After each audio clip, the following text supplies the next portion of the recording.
만성 피로가 쌓였다는 것은 독소가 계속 누적되는 상태가 장기간 지속됐다는 뜻입니다. 건강검진이 모두 정상이에요. 그것만으로 안심하지 마시고요. 일단 피로감이 없는 상태, 활력이 잘 생기는 상태를 꼭 만드셔야 됩니다. 가장 중요한 첫 번째는 소화, 대사, 독소가 가장 잘 쌓이지 않는 음식을 먹는 겁니다. 하루에 꼭 한 끼라도 목표하신다면 3일 안에도 효과를 보실 수 있습니다.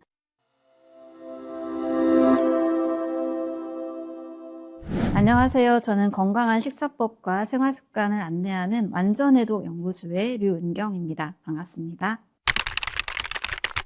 만성 피로를 느끼는 상태에서 건강검진을 하게 될 경우에 사실 잡아내지 못하는 것들이 많이 있을 수가 있습니다. 이런 분들이 사실 상담에도 많이 오시는데요. 혈액검사도 다 정상이고 간 수치도 다 정상이고 아무 문제가 없어요 하는데 몸이 너무 무겁고 식후마다 항상 졸리는 증상이 있다. 여러 증상들을 호소하시는 분들이 계시거든요. 일단은 독소 체크가 잘 안 될 수가 있습니다. 그리고 세포막과 미토콘드리아 건강 상태까지는 사실 건강검진에서 잡기는 어렵죠. 가장 내 몸을 잘 아는 것은 나 자신이에요. 내가 소화가 안 된다, 졸린다, 피로감이 계속 쌓인다. 이런 것들이 우리 몸이 보내주는 신호입니다. 이런 신호를 미리 파악한다라면 큰 병까지 안 가거든요. 그래서 만성 피로를 느끼고 있다라면 건강검진이 모두 정상이에요. 그것만으로 안심하지 마시고요. 일단 피로감이 없는 상태, 활력이 잘 생기는 상태를 꼭 만드셔야 됩니다. 일단 암을 경험하시는 분들도 암에 걸리기 전에 굉장히 많이 스트레스도 많았고 피로감이 너무 심했어요. 이런 이야기를 많이 해주시거든요. 큰 병에 가기 전에 내가 느끼는 몸의 신호들을 잘 알아차리고 꼭 방법을 찾아서 개선시켜 나가는 것이 건강관리의 핵심이라고 볼 수 있습니다. 많은 원인들이 있을 수 있겠지만요. 가장 우리 몸을 빠르게 바꾸고 또 회복시키는 것은 음식 그리고 식사법이라고 할 수가 있습니다. 만성 피로가 누적되는 이유는 우리 몸에 독소가 쌓여있는 상태라고 봐요. 그럼 이 독소는 왜 쌓일까요? 정상적으로 우리 몸은 영양소를 흡수하고 대사하는 과정에서도 독소가 쌓일 수밖에 없습니다. 그래서 해독이라는 과정이 이루어져야 우리 몸이 건강한 상태를 유지하게 돼요. 그런데 만성 피로가 쌓였다는 것은 독소가 계속 누적되는 상태가 장기간 지속됐다는 뜻입니다. 한마디로 해독이 원활하게 잘 되지 않았다는 뜻이죠. 그럼 왜 해독이 안 됐을까? 우리 몸에 유입되는 독소의 양이 늘어났다는 뜻입니다. 공기도 있고 여러 환경 독소도 있을 수 있겠지만 가장 누구나 흔하게 경험할 수 있는 것이 바로 잘못된 음식과 식사법이 될 수가 있습니다. 특히 현대인들은 되게 바쁘잖아요. 빠르게 식사를 합니다. 가공식품이나 어떤 배달 음식 또 외부에서 식사를 많이 하게 됩니다. 그럼 우리 몸에 여러 모양의 이 식품 첨가물과 독소가 축적이 됩니다. 거기에다가 잘못된 식사법으로 인해서 소화 대사 독소가 쌓입니다. 소화 과정 중에서 생성되는 대사산물 찌꺼기라는 뜻입니다. 좋은 음식을 잘 먹어도 소화 과정 중에 독소가 너무 많이 쌓이게 되면 또 이것이 독소 축적으로 이어지고 해독되지 않는 몸을 만들면서 피로감을 계속 쌓게 만듭니다. 독소가 많이 쌓이게 되면 세포 손상이 이루어지고요. 에너지를 만드는 미토콘드리아 손상까지 이어지게 됩니다. 이런 거의 시작이 바로 잘못된 음식, 잘못된 식사법이 될 수가 있다는 뜻입니다. 가장 중요한 첫 번째는 소화, 대사, 독소가 가장 잘 쌓이지 않는 음식을 먹는 겁니다. 자연의 음식이겠죠. 대부분 가공식품을 많이 먹으면 안 좋다. 이건 다 알고 계실 거예요. 하나의 가공식품에도 최소 30에서 50가지 이상의 첨가물들이 들어있습니다. 그래서 가공식품 대신 자연의 음식을 드시는 습관이 가장 중요하다고 볼 수 있습니다. 채소 먹으면서 독소가 너무 많이 쌓였어요. 피부가 까매졌어요. 이런 분들은 별로 안 계시잖아요. 자연식을 하루에 꼭 한 끼라도 목표하신다면 빠르게 이 만성 피로를 극복할 수가 있습니다. 두 번째는 골고루 잘 먹는 식사법에 대해서 잘못된 상식을 많이 교정을 해드리고 있습니다. 그리고 골고루 잘 먹어야 건강하다 이런 말 많이 듣고 살았잖아요. 그런데 저는 골고루 잘 먹으면 골고루 병 잘 걸린다 라고 말씀을 드립니다. 골고루 잘 먹는 곳이 있어요. 바로 뷔페 식당이죠. 과일부터 채소, 고기. 그런데 골고루 잘 먹은 뒤에 속이 어떤가요? 너무 편하고 에너지가 바로 나요? 이런 분들은 별로 안 계시죠? 오히려 속이 더부룩 자극하고 소화가 안 되고 불편한 증상들을 경험해 보셨을 겁니다. 그 이유는 너무 한 번에 다양한 음식들을 동시에 먹으면 우리 몸의 소화 효소에 맞지 않는 식사가 되기 때문이에요. 각각의 소화 효소가 작용하는 음식들이 다 다르기 때문에 한 번에 완벽하게 소화가 안 됩니다.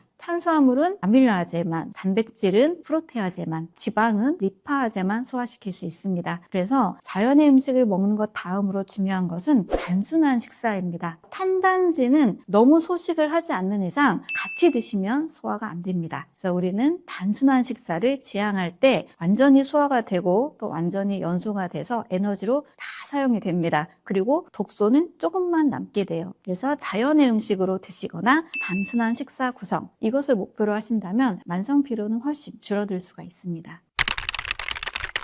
만성피로 증후군을 호소하시는 분들이 이렇게 식사하시면 정말 빠르게 3일 안에도 효과를 보실 수 있습니다. 바로 하루 한 끼 과일 식사를 하는 거예요. 일단 과일 식사를 하루에 한 끼만 하셔도 소화기관이 쉬면서 또 에너지를 얻습니다. 과일 안에는 9대 영양소를 다 가지고 있습니다. 소량이지만 탄단지가 다 있고요. 비타민, 미네랄, 식이섬유, 여기까지 하면 세계보건기구가 이야기하는 6대 영양소거든요. 추가적으로 항암 성분이라고 많이 알려져 있는 파이토케미컬이 있습니다. 그리고 모든 생명체가 이것이 있어야만 생명 얻을 수 있는데 바로 효소입니다. 살아있는 상태에서만 발견할 수 있는 성분이죠. 거기에다가 수분이 90%가 채워져 있습니다. 자, 이렇게 9대 영양소가 가득하게 있기 때문에 위장 점막도 개선이 되고요. 피로 회복에 좋은 영양소들이 많이 들어 있습니다. 그래서 장에도 아주 좋아서 변비 있는 분들 굉장히 빠르게 해결할 수가 있습니다.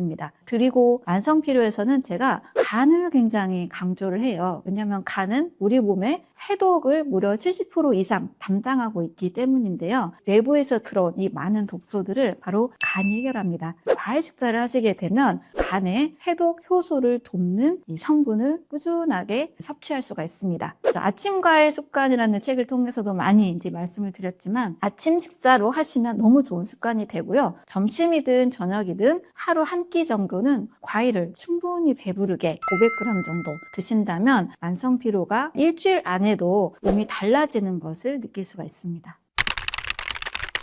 만성피로는 의학적으로 아무리 잠을 자도 그 피곤함이 6개월 이상 지속되는 상태를 말합니다. 대부분 만성피로를 사람들이 좀 당연하게 생각하고 누구나 있는 것이 아닌가라는 생각을 하는데요. 저는 만성피로부터 잡아야 만병을 예방할 수 있다라고 강조를 하는 편입니다. 왜냐하면 이 만성피로라는 것은 단순히 그냥 체력이 지친다 또는 의지의 문제가 아니기 때문입니다. 우리가 음식을 먹고 잘 소화하고 영양소를 잘 흡수하고 몸에 쌓인 독소들을 잘 해독하고 우리 몸에 이 자율신경의 리듬이 맞으면 만성피로는 원래 없어야 정상이거든요. 나이 들면 당연히 생기고 일을 많이 하면 만성피로가 온다라는 것은 사실 의학적으로는 맞지 않습니다. 과로를 했을 때 어느 정도 피로감이 있는 것은 정상이죠. 근데 쉬면 회복이 돼야 맞거든요. 근데 아무리 쉬고 아무리 잠을 자도 6개월 이상 이 피로감이 회복이 되지 않는다. 이것은 의학적으로 반드시 해결을 해야 되는 상태라고 볼 수가 있습니다. 우리는 분명히 자연의 음식에 함유된 당과 정제당을 구분할 줄 알아야 된다고 말씀을 드립니다. 특히 정제당 때문에 과일에 과당이 엄청나게 오해를 받고 있어요. 과일에는 과당만 있는 게 절대 아닌데 90%가 수분이고 나머지 10% 이내가 당분이거든요. 거기에다가 포도당, 과당, 자당이 자연의 당으로 식이섬유와 함께 섞여 있습니다. 하지만 혈당 스파이크를 올리는 그런 음식들은 당연히 조심을 하셔야 되기 때문에 GI 지수 50 미만의 저당도 과일을 드시라고 말씀을 드려요. 이 저당도 과일을 선택하시게 되면 현미보다도 당지수가 더 낮습니다. 현미를 안 드시는 당뇨 환자나 암 환자분들 안 계시잖아요. 현미보다 안전한 저당도 과일을 드셔야만 그 질병들을 극복할 수 있다고 말씀을 드립니다. 왜냐하면 당뇨 환자나 암 환자나 오장육부의 이 기능들이 저하된 상태거든요. 이런 분들에게 거친 현미나 잡곡 식사를 소화시키는 것보다 과일 식사가 훨씬 더 쉽거든요. 과일은 딱 씹는 순간 대부분 수분이 돼버리잖아요. 그래서 소화기관을 쉬게 해주면서 에너지, 영양을 보충해 줍니다. 저는 전 국민이 실천하면 정말 좋겠다고 하는 저의 바람이 바로 아침 식사를 과일로 드시는 방법입니다. 많은 암 환자들을 만나다 보니까 정말 미리 조금만 빨리 알았더라면 이렇게 큰 고통을 겪지 않을 텐데 라는 안타까움이 있습니다. 요즘은 이제 20명 중에 한 명꼴로 암 환자들이 많이 발생을 하고 있잖아요. 걸린 뒤에 치료하는 것은 굉장한 고통과 또 경제적으로도 부담이 되고 또 가족들의 고통, 환자들의 고통이 너무 크게 됩니다. 그렇지만 이 한 가지 습관, 만성 피로부터 잡는다라면 많은 분들이 저는 큰 병까지 가지 않을 수 있다고 보고 있어요. 그게 바로 아침 식사를 과일로 바꾸는 겁니다. 늘 강조하지만 9대 영양소, 제철 과일로 500g 정도의 과일 식사를 하신다면 충분한 영양과 에너지를 낼 수가 있습니다. 전 국민이 정말 아침 과일 습관 꼭 하셨으면 좋겠습니다.